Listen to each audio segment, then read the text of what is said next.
Coordinate Village Voices for Capitol Hill Village. As you've just seen on your screen, this meeting is being recorded. So we do ask you to think about that when you decide to say something that you are going to be recorded for history. We do encourage you during the session, if you have a question that you just think you're going to forget by the end of the session, please put it in the chat. And we will make sure, Mary and I will make sure that we get to those questions that are in the chat when we get to the end of the speaker's talk. Before I do his introduction, though, let me call your attention to the next three speakers. And that will then be the finale of our spring session. Next month, on April 9, we have Barbara Charles, who is going to talk about carousels in America, or merry-go-rounds. She happened to, she says, by accident, as a young woman, live next door to a carousel and became fascinated by them and has spent a lifetime looking at carousels. So that's what April will be as an introduction to spring. May 6th, we have Linda Young with us, and she's going to talk about artificial intelligence in the federal government. She's been chairing a federal government session on the use of artificial intelligence. And so we're going to see where she thinks the federal government is going. And then finally in June, we're going to have Tommy Wells. Many of you know him from politics, but he is a person who is very concerned about the urban environment, health, air, smog, all of that sort of stuff. So he's going to be talking with us about the green urban environment or the less green urban environment in which we live. So that's what's coming up for the rest of the spring, and then we'll take off for vacation in July and August and be back with you in September. Now, tonight, we have with us Fergus Bordewich. He's an author of many books. A couple of the more recent ones are Congress at War, How Republican Reformers Fought the Civil War, Defied Lincoln, Ended Slavery, and Remade America. He also has done a book on the first Congresses. He says he's working on a book on the political events of the first centennial of the United States. But tonight he's going to talk to us about his book that's come out recently, Klan War, Ulysses S. Grant and the Battle to Save Reconstruction. Now, you may think that the Klan is just an old topic and we don't have to worry about this anymore. I will give you a headline from February 29, just last week, in which a person who is a Republican candidate for governor in Missouri has described himself as, quotes, a pro-white man. And though he says he has never been a member of the Klan, he was, quotes, provided an honorary one-year membership. Jeez, what have I done with it? Yourself. Trudy, I can't. There you go. Yeah. Okay. Where did I leave off? In the middle of the Missouri Republicans? Yeah. Yes. Anyway, let me repeat that. The candidate has described himself as a pro-white man, said he is not and never has been a member, but he was provided with an honorary one-year membership by the state's Ku Klux Klan coordinator. So if we think that the Klan isn't relevant today, and we've got to look back to U.S. Grant, or we have to look to the 1920s, I beg to differ with you. Klan is a relevant topic, and we're awfully glad to have Fergus Bordewich to tell us more about its roots. Over to you. So, it's the cedar wall or the little tiny boxes on my screen that I know have people in them. I can't see it very well, frankly, but thanks very much, Trudy, for inviting me to speak. And thanks very much for your kind introduction. let me say just a couple of words about myself and a couple of words about what kind of book this is. And then I will kind of launch into what I have to say with a very short reading from the book. I am, as Trudy said, an historian. I've written quite a few books about aspects of American history from the founding period, the first Congress, through Reconstruction. And before that, I was a journalist for many years. I worked for magazines. I worked around the world and came back to the United States in the early 1990s and felt it incumbent on me to start taking stock again of the United States. Not that I hadn't been here, but that I wanted to know the country again, and it led me into many of the things I've been writing about. How did I come to this subject? I want to say a word or two about that. There's both a personal thread and a more, I would say, intellectual thread to it. The personal thread is I was raised in part by my grandmother, who was born in the year 1882 and was in her youth in the 1890s and thereabouts, surrounded by men who had fought the Civil War. We were from New York. And when I was a little kid in the very early 1950s, my grandmother, this is before television, would entertain me by telling me their Civil War stories.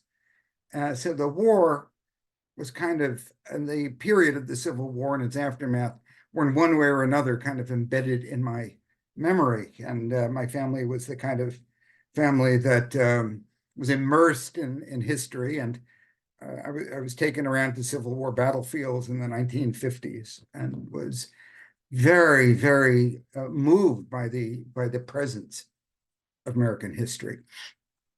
Later on, I did civil rights work in the South in the mid-1960s and had encounters with the Ku Klux Klan of that period. So the subject has an immediacy for me in that context.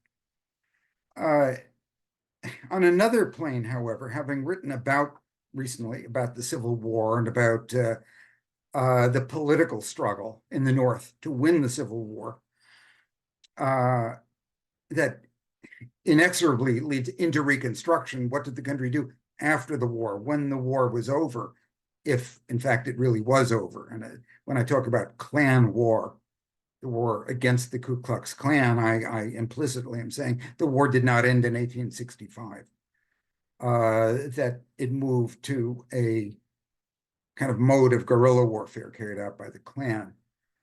But I was preoccupied with the question also of, I wanted to show that organized terrorism has roots deep in American history, deeply embedded in American history. The Ku Klux Klan was the first mass movement, the first terrorist movement in American history. It was not coincidentally terroristic. Terrorism was at its core. It was the essence of its strategy. And we as a nation, as a people, are not exceptional in somehow being exempted from the kinds of political undercurrents that we see in faraway countries. We like to imagine terrorism as something that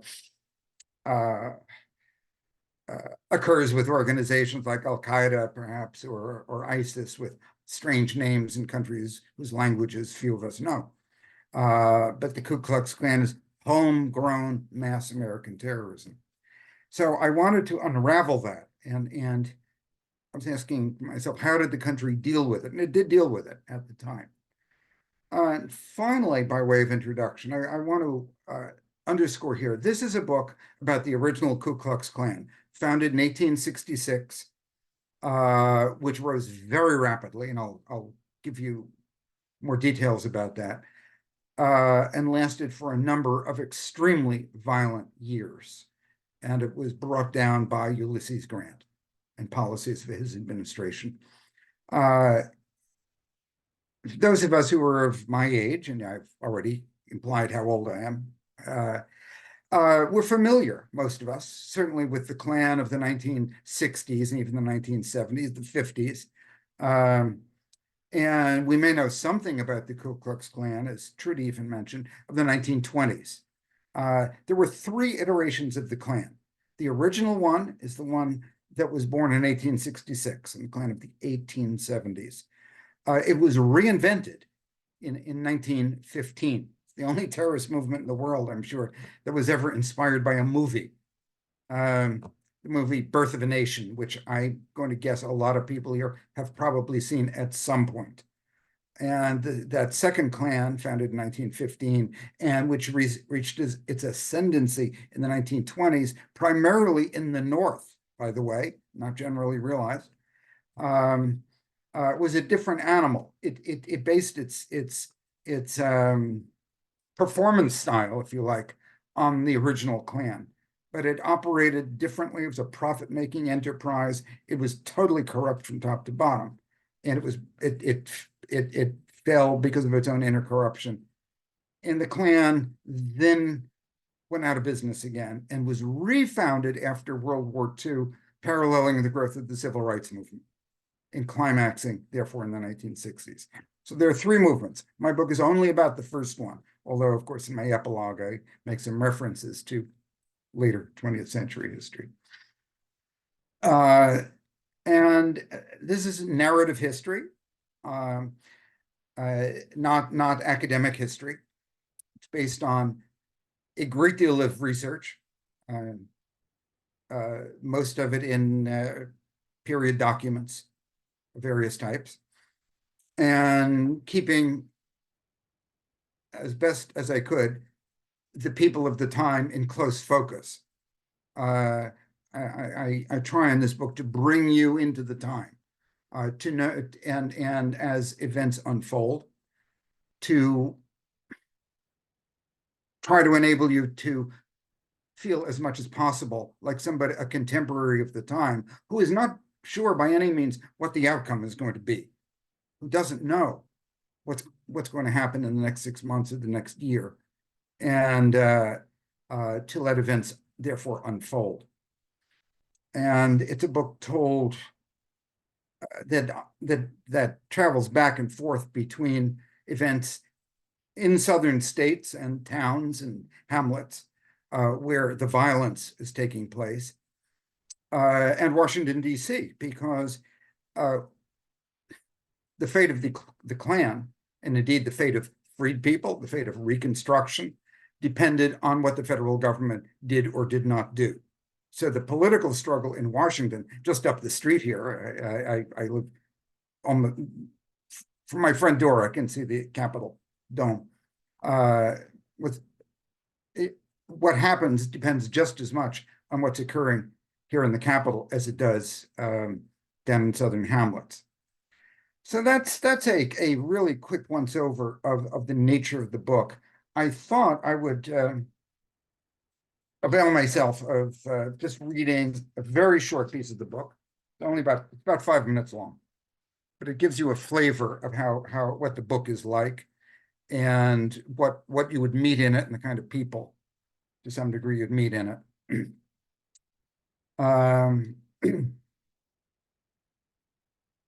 This is the preface. This is the first couple of pages of the book. And what I'm reading takes place in Graham, North Carolina. Graham is in Alamance County. If you know North Carolina, it's not very far from Raleigh or Greensboro. About 11 p.m. on February 26, 1870, the nighttime silence was broken by wild hallooing and the pounding of horses moving fast through the drizzly mist. Their riders wore white gowns and masks, and they surrounded the small frame house where Wyatt Outlaw lived with his small children and elderly mother. 20 men burst into the house. By the way, his family name was an old and very familiar one in Alamance County. It's not an epithet, it was the family name. They had great torches lighted, Jemima, Wyatt's mother, later told state officials. First they came and threw the cover all off of me. Then they said to me, "Where is Wyatt?"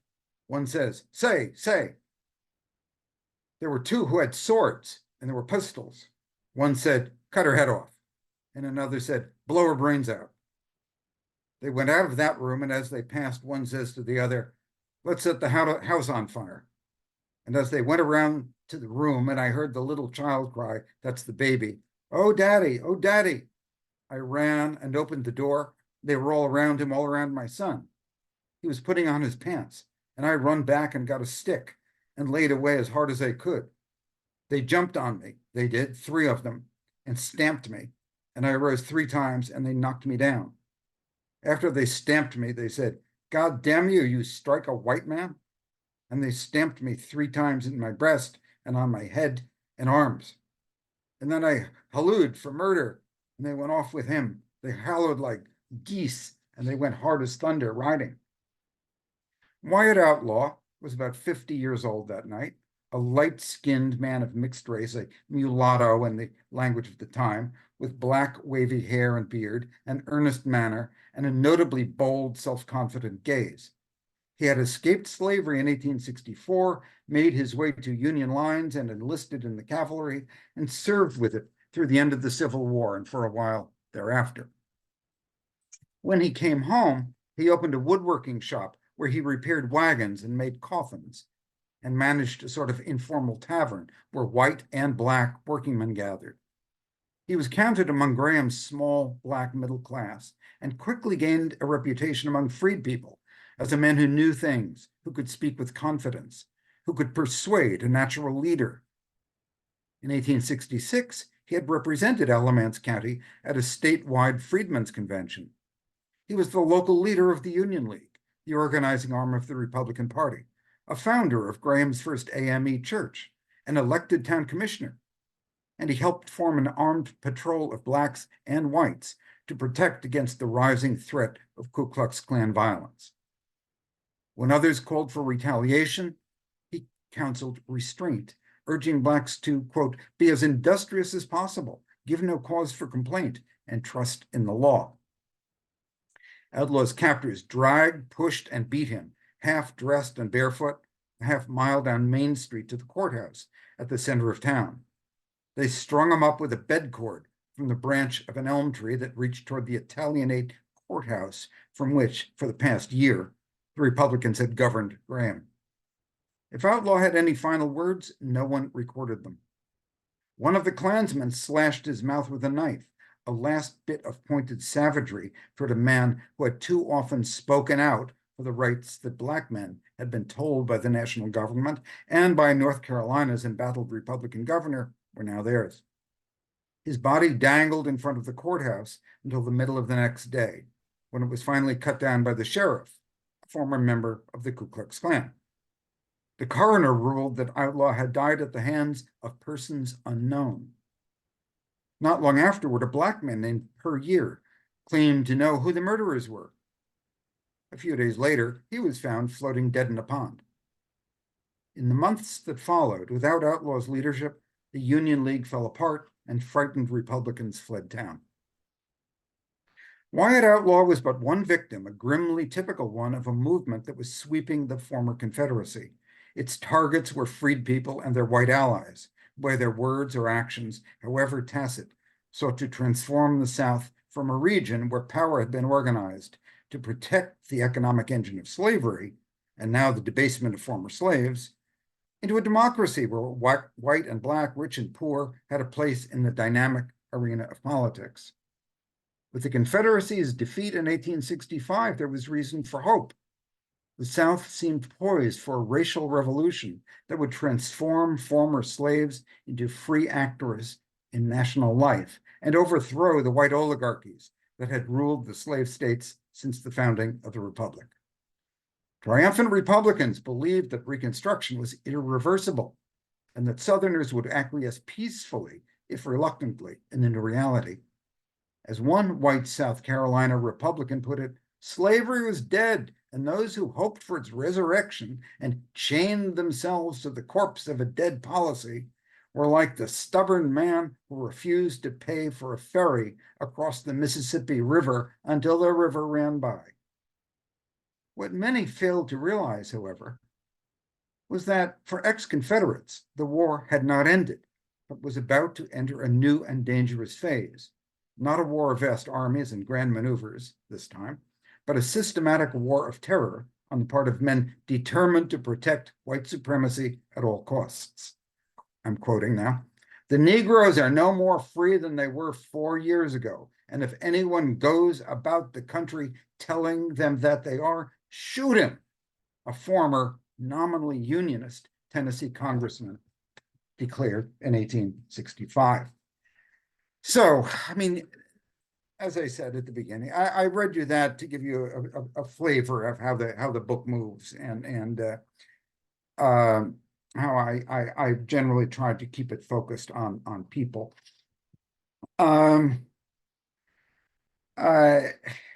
So how did the Klan come to be?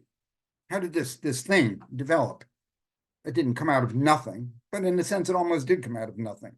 It was founded, and its founding is very well recorded in 1866 in the large town or small city of Pulaski, Tennessee, which is about 80 miles south of Nashville.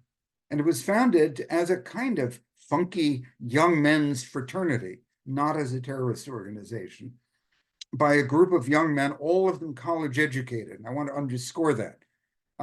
Because the Ku Klux Klan was by and large an organization of established people, not a bunch of losers and louts and psychopaths. It was formed and led by so-called upstanding citizens for the most part, doctors, lawyers, journalists, law enforcement people, judges, ministers even, farmers, wealthy landowners. Not all of them were slave owners, though many were. So at any rate, the founders were a small group of young men of that type who were bored. Pulaski had been damaged a lot in the Civil War. They were fishing around for something to amuse themselves with, and they came up with this idea of starting an organization, a fraternity.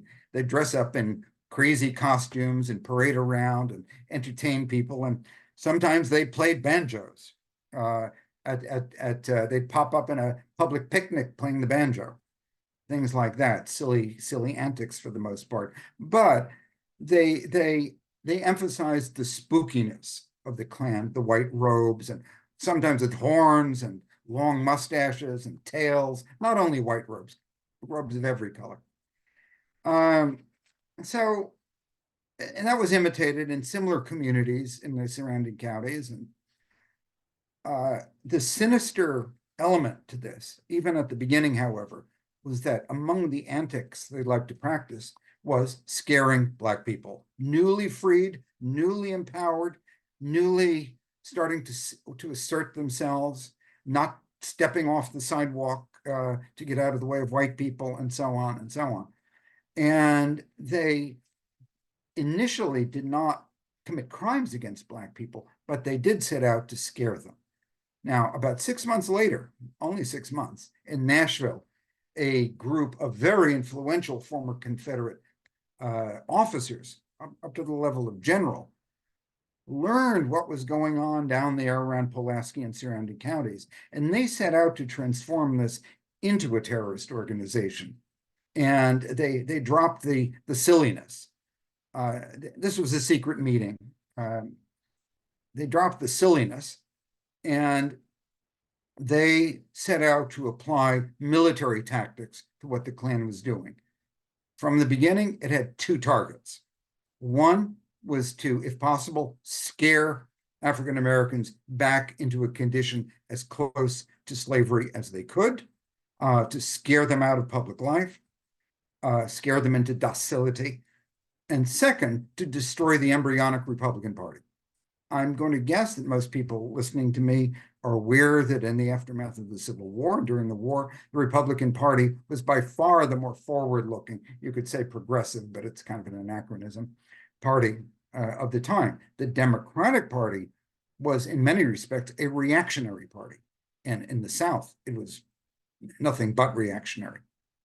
In the North, a little more complicated than that.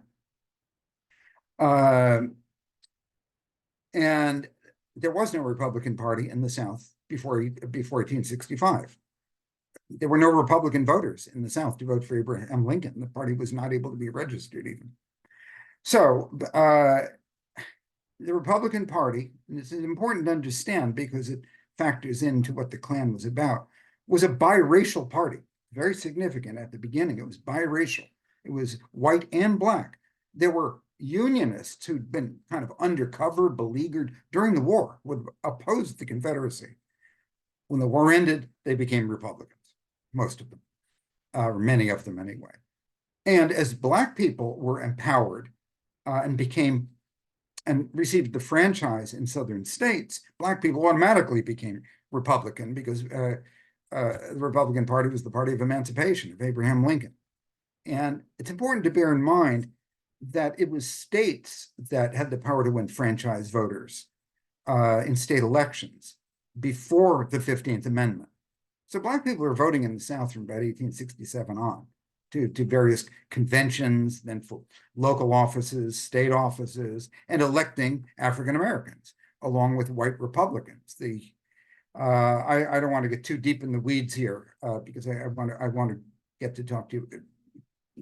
Start talking about the war against the Klan. But suffice it to say, there was a revolution taking place in the South, a political revolution.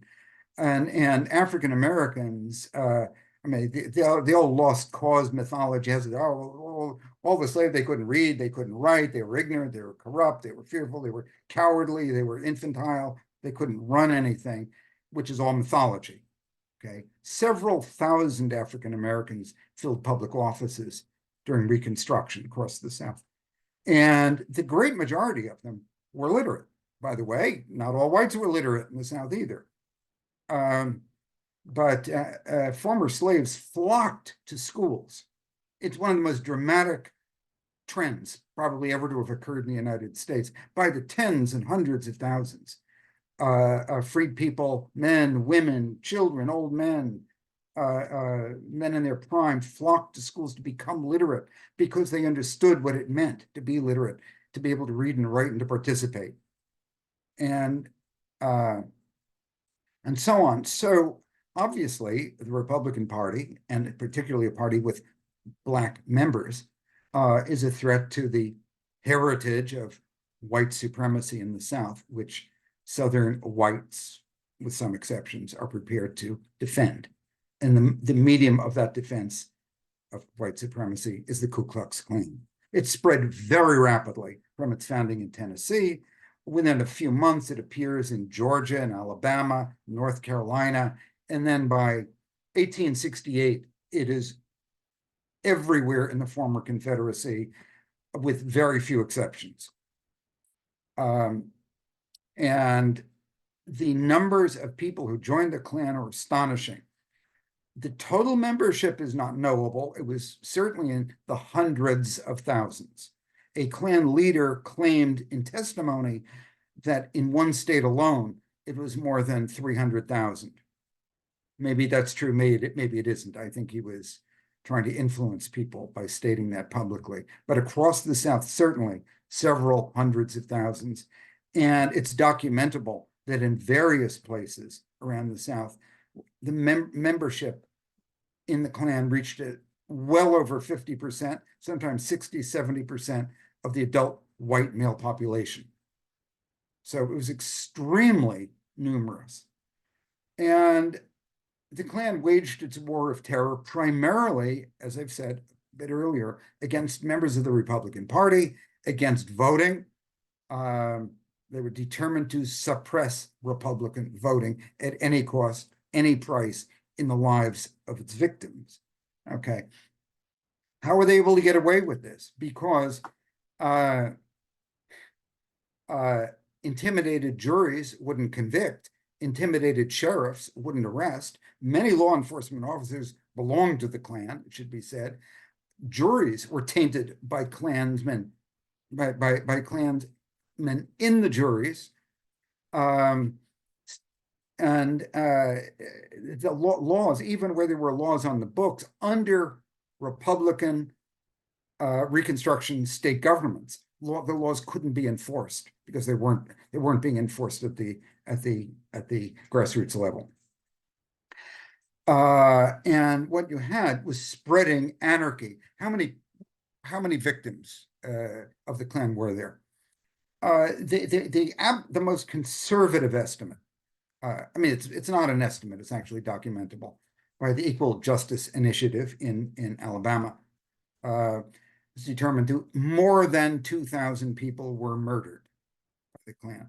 That is very conservative because many people who were killed or tortured were victimized in places where what happened to them wasn't reported. So the number is certainly way in excess. And many more than 2,000 were, as I said, tortured, flogged, beaten, shot, raped, and harmed in other ways. The violence is truly appalling. It's truly appalling. There's nothing that you've read about any terrorist group anywhere perpetrating that the Klan did not perpetrate against Black and white Republicans during this period. So look, let me move ahead to how finally government was able to deal with it. Bear in mind, Lincoln was assassinated in April of 1865. Who became president? Andrew Johnson, who was never a Republican at all. He was a Democrat. He was a ticket balancer.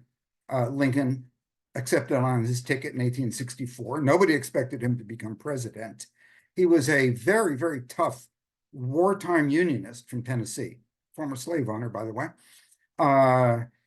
Tough during the war, but after the war, he reverted to being essentially a populist Democrat who had no interest in rights for African Americans.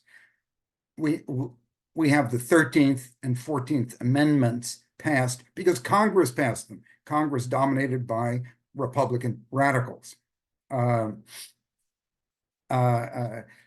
over Johnson's vetoes. Johnson and Congress are at loggerheads during this whole period. Finally, we have an election in 1868. Ulysses Grant, the former commander of federal armies, hero of the war at the time, very often compared to George Washington, better general than George Washington, by the way, but that's by the by. Grant is essentially unbeatable in 1868. Becomes president, inaugurated in 1869. The Klan is at its apogee at this point. It's running rampant in the South. He is a man who it takes him a while to learn how to become president. I should say a word or two about Grant. Where is he coming from? I'll try to be concise. Grant was not an abolitionist. However, his father was an abolitionist, originally from New England, Connecticut. So Grant was raised in a home that despised slavery. Grant was raised in Ohio, on the border of Kentucky, and he kind of took slavery for granted as part of something that existed in America. And he was not political. He was not a political man. He was a pre-war Whig, that means the predecessors of the Republicans. He once, very unhappily, owned a slave for about a year. The enslaved person was given to him by his in-laws when he was married. It was a wedding present. As soon as he could afford to do so, Grant freed the man. He could have sold him. He didn't. He freed him unconditionally. He was very uncomfortable. During the war, Grant welcomed fugitive slaves, former slaves, into his camps, and he found work for them. He fed them and found work for them. Not all Union officers did that. Grant did. Grant also welcomed the recruitment of Black troops during the war. Many Union officers did not. It was extremely controversial. His closest military friend, William Tecumseh Sherman, great general, would not tolerate Black troops in his armies. Grant did. Grant welcomed them. He had many Black troops under him in the last year of the war in Virginia. So Grant Grant is a complex man who was treated very badly and deliberately so by lost cause historians for more than 100 years. And now he is finally being kind of rediscovered for what he was, which was a very enlightened, humane man, remarkably sensitive for a career military man. He's not a racist. He should aptly be called the first civil rights president. He was staunchly behind advancing civil rights for African Americans. He put his personal popularity and word on the line in support of the 14th and 15th Amendments. So Grant, faced with the situation in the South, realizes that it's not going to cure itself, as false optimists hoped it would. That's not happening at all. It's getting worse. And the more African Americans and white Republicans are scared out of politics by the Klan, it becomes manifest that Republican Reconstruction governments, which are serving a very positive purpose, by the way, I'm not going to digress into the politics of those state governments, which are often misunderstood, that those governments are going to come down. They're going to fail if Republicans don't keep voting. So it becomes imperative for Grant to act. However, in the 19th century, the presidency was not regarded as the paramount branch of government. It's Congress, as was foreseen by and prescribed by the founders back in the 18th century. It's only in the 20th century that the presidency has become, at least in the public eye, the dominant branch of government. There's much to be said about that, but I'm not going to get into it at the moment. So in the 19th century, Grant is dependent on Congress to pass legislation that he can act on. He's not a dictator. He's not a tyrant. He can't act alone. Congress gives him the legislation he wants. There are enough radicals still in the leadership of the Republican Party in the late 1860s and early 1870s to give Grant legislation that enables him to go after the Ku Klux Klan under the 14th Amendment. In fact, the Insurrection Act, which has been in the news quite a lot lately, the Supreme Court just weighed in on it this week, was crafted specifically to give Grant power to fight the Klan. So in short, Grant does a couple of things. The war against the Klan has two components. I need to mention one thing for context. I think it's probably fair to assume that most people who know anything about Reconstruction, but are not experts, think that the South was under military occupation all this time. That's not correct. That's part of the myth. Although there were about 1 million federal troops at the time the Army demobilized in 1865. By 1868, there were no more than 12,000 federal troops in the entire 11 former states of the Confederacy. And a third of those are on the Texas frontier facing native tribes. Okay, so the number of federal troops in the South is minuscule. That's one reason they were far too few to deal with the Klan. What Grant does under the Ku Klux Klan Act is dispatch a very, very effective force into the worst epicenter of Klan terrorism in the South. That's upstate South Carolina. And this force is commanded by an excellent officer, truly an excellent man. His papers or his reports are in the National Archives here. His name is Lewis Merrill, Major Lewis Merrill. He was a major of the 7th Cavalry. Yes, that was the regiment that George Armstrong Custer commanded, although Custer was not part of the Reconstruction effort, rather the Klan War in South Carolina. He didn't want to participate. He didn't like Reconstruction. He was a conservative Democrat. But some of these same troops that I'm talking about, yes, would die with Custer at the Battle of the Little Bighorn a few years later. But anyway, Lewis Merrill was a fighting officer. He had fought Confederate guerrillas during the Civil War. He was a lawyer by training. He graduated from West Point. He was from Pennsylvania, and he was an abolitionist. And he was a very, very acute student of human nature and human psychology. Quite a remarkable man.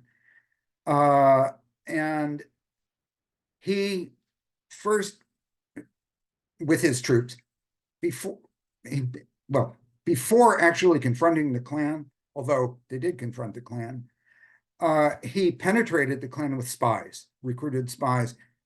It's a great story. It's in the book. I can't take time to talk about it in detail here. But he penetrated the Klan, so he learned in the space of a few months who the members were, who was leading it, what their strategies were, what their taxes were, what tactics, not taxes, what they had in mind, and so on. And he was always several moves ahead of them. And he was supported by Grant's brilliant attorney general, very courageous guy, named Amos Ackerman, born in the North, but made his life in the South. He had owned slaves, but he was not a willing Confederate. And he became a Republican immediately after the war. And he was a profoundly moral guy, very religious. He was appalled morally. His writings are fascinating. Appalled by the moral corruption of the Klan. He lent his backing and also dispatched more prosecutors, federal prosecutors, into the South to prosecute the people that Merrill and other federal officers arrested. In South Carolina alone, one state, Merrill arrested 5,000 members of the Klan, and many thousands were arrested across most of the rest of the South. By 1873, really 72, the Klan was effectively broken in the South. Frederick Douglass, even Frederick Douglass, who I don't have to identify for anybody here, Frederick Douglass declared that the Klan was finished, that the violence, I'm quoting him, the violence against my people has ended. So the war against the Klan was a victory. It was a successful war. The Klan as an organization did not survive after 1873-74. So if that's the case, one might ask, but you don't have to because I'm going to tell you, why wasn't Reconstruction then a success afterward? A couple of things happened. The Klan's terrorism had taken its toll already. A great deal of harm had been done. A lot of leaders had been killed. A lot of people had been scared. Black people had been scared out of politics. And one after another, the former Confederate states fell into the hands of people who called themselves redeemers.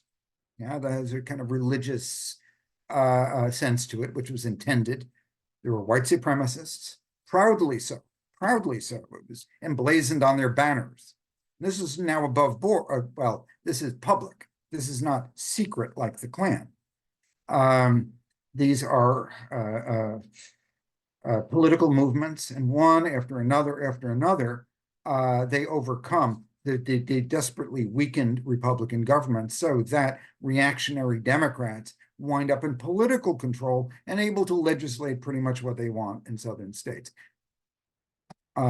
Possibly more important, in my own opinion, more important, the Reconstruction's abandoned by the North.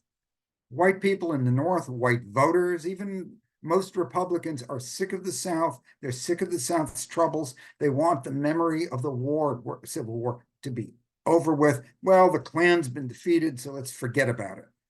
And there was a kind of turning away, call it war weariness, which we see after every kind of war that this nation is involved in. And we see it to step out of the moment. You know, we can see it even in our own country with respect to, say, the war in Ukraine, which intensely intensely engaged people 2 years ago, and today, one of our political parties is shrugging the whole thing off. I mean, that's not our own war, so to speak. But at any rate, I write quite a bit about that process with Northern whites and the Northern Republican Party. Grant, in a sense, was left high and dry. Grant was willing to fight, to keep fighting. Amos Ackerman, for other reasons, was replaced as Attorney General. And the Northern public was not willing to pay, was not willing to financially support a huge increase in spending for the courts in the South to prosecute Klansmen who'd been arrested, much less to support increasing the size of the army in the South. So even though where the army triumphed, the numbers remained very, very small.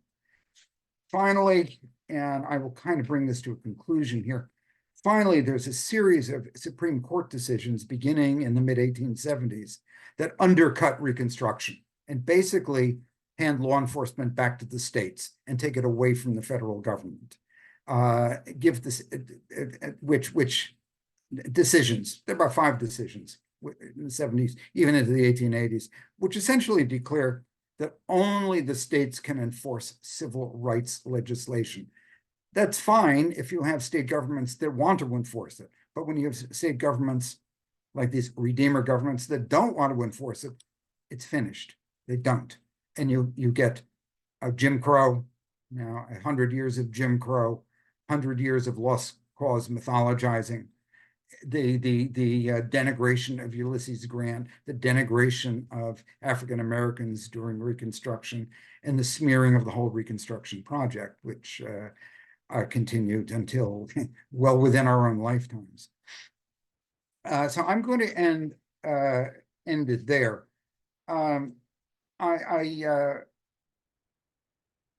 People often ask me, are there any messages for today in this? And I think there are a few, but I will just throw that out there. I'm happy to talk about what anybody wants to ask me about. So Trudy, back to you. Well, thank you very much, Fergus, for a wonderful look at a period in history that, as you say, has been interpreted badly for many years. And I think I'm with you that Grant is coming back as a much more substantial president than has been portrayed. I don't see any questions in the chat. So let me see. Do we have raised hands up here? Mary? See anybody with raised hands? I don't see any raised hands, folks. Do we Oh, have yes, any I do. questions? I see Mary Case has it. If you would unmute yourself, Mary.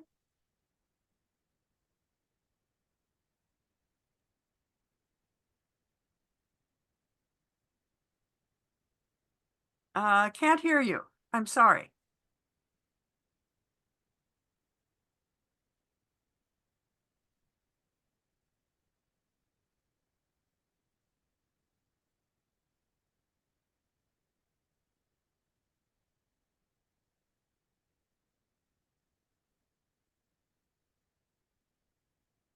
Mary, let me suggest you put your comment in the chat and we'll get to it that way since we're not able to hear you for some reason. Other hands do we see? Rose Scott. Okay, good. Hey, can you hear me? Yes. Okay, cool. This is actually, Fergus, this is just for fun. But I went to the University of California, Berkeley, back in the 70s, and I had to take a history class. I was a science kid. I had to take a history class, and I chose to take Kenneth Stamp's course on Reconstruction. And I got a D because I wasn't a history major. Everybody else was like, seniors in history. But just one of the best experiences ever, ever, ever. You're like one of the few people in the world that will appreciate that.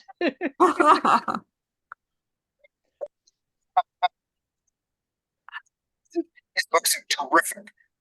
I mean, he was the first, really, he was a progenitor of the best kind of revisionist history of that era, and his writing on slavery is superb.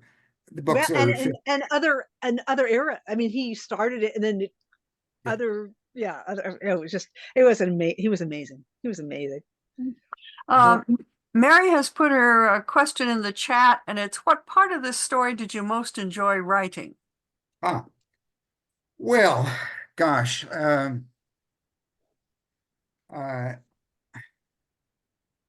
okay, I could answer that in different ways. I mean, personally, I find it very exciting to move into an historical period,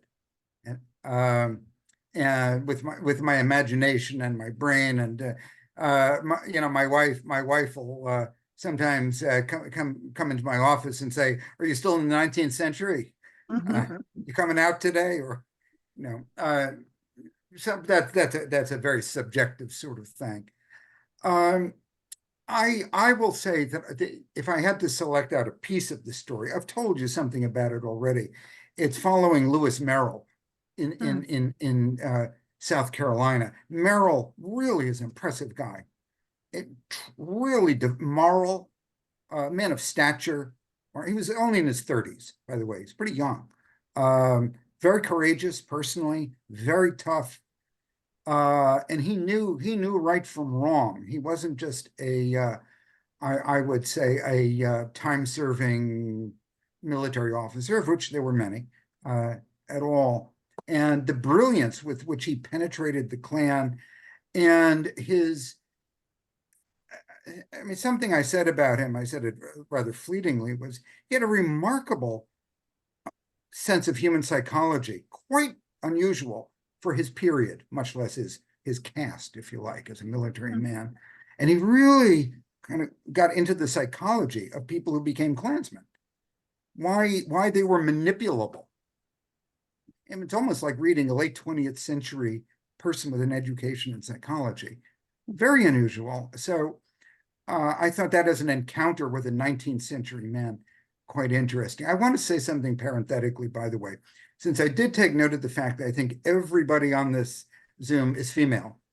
And well, not quite, but almost. not pretty close. And if my wife were on here, she would say, "Well, what about the women in this story?" Okay.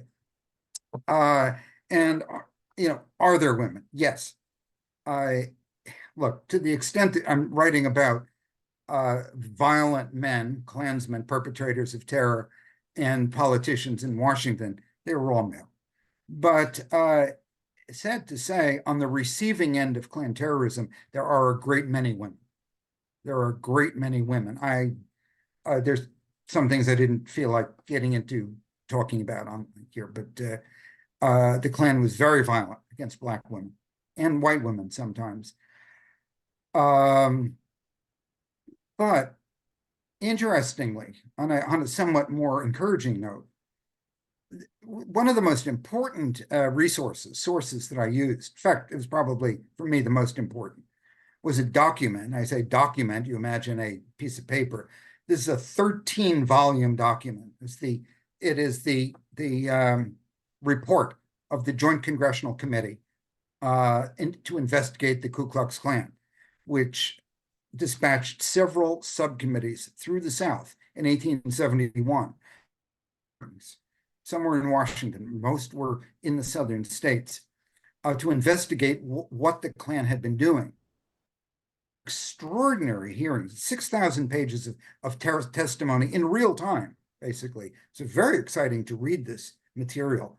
They interviewed victims, they interviewed perpetrators who generally lied about what they were doing or justified it.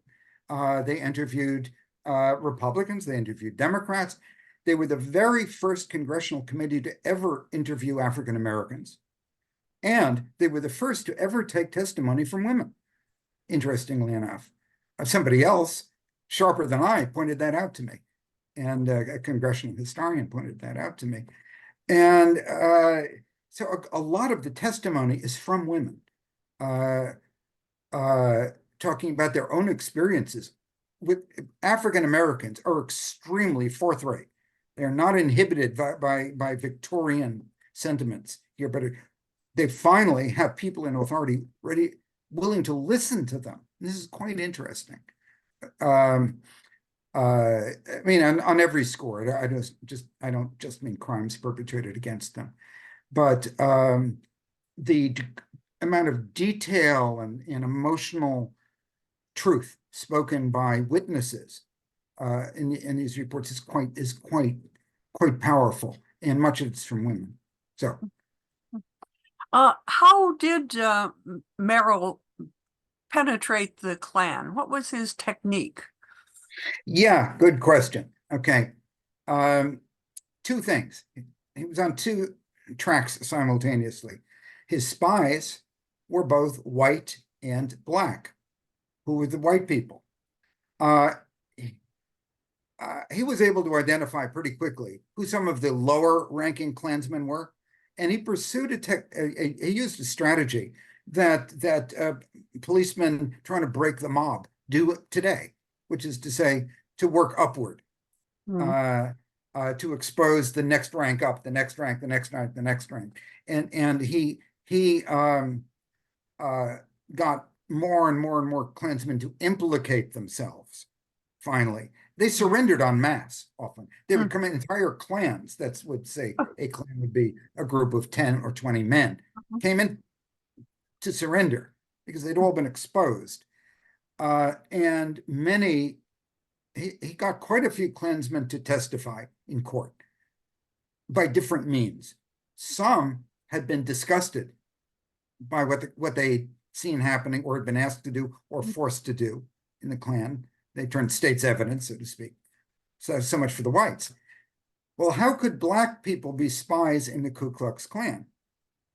In a couple of different ways. On one hand, in those counties, the population was about evenly divided between blacks and whites. The African Americans virtually all worked for white people. The Klan membership was 50, 60, 70% in these counties. And the Klansmen very, very frequently thought their black workers were too stupid to know what they were talking about. And, I mean, it's, except that there's violence and tragedy here. It would otherwise be hilarious, that Merrill's black informants were probably the best, because and there are instances, and this is a distressing truth, but it is a truth, that there were black people who rode with the Klan. They were manipulated by the Klan. That's to say, some of the dirtiest Klan work in some places, this is not a generality, but in some places, certainly in South Carolina, was perpetrated, getting rid of bodies, for example, perpetrated by blacks who, when they testified, as they did to Congress, say, look, I was protecting my family. If I hadn't done what they told me to do, I'd be dead and my family would be dead. So you have situations like this, but for reasons that one can easily understand, once men like that felt that they were going to be protected, they talked. It's a good question. Is there anyone else who wants to ask a question? We're getting very close to 8 o'clock. Yes, Janet Reedy, last question. I want to go back to the women that you were talking about. Are you saying that women were only victims of the Klan? There were not women who were perpetrating? No, I didn't mean to imply that, but I'll make it clearer. Black women were often targets of the Klan. I mean, very often. That's why I emphasized that. And there was a lot of sexual violence also. That was, it was part of the Klan, just what they did. Okay, but of course, Klan wives were often were sort of no women rode with the Klan. There's not a single instance of a woman actually being on a horse at the time a terroristic crime was committed. If it occurred, I don't know about it. However, it was women's mothers, sisters, daughters who were making the robes. Often, I mean, this is just tragically awful. You know, often they use their great handiwork. You know, they were very imaginative in crafting these outfits, and they were very elaborate. Not always, but they were the ones who were cooking the meals for the guys who came back from a raid, and so on. So no woman was sworn into the Klan. None was sworn in as a member. So what you have is family relationships involving women who were completely informed about and abetting Klan activity. Well, thank you very much, Fergus. We're seeing people in the chat saying thank you so much for the informative talk. And to all of you who are listening, join us on the 9th of April. That's a Tuesday, when we're going to talk about something a lot lighter: carousels, merry-go-rounds. See you then. Thank you, everybody. Bye.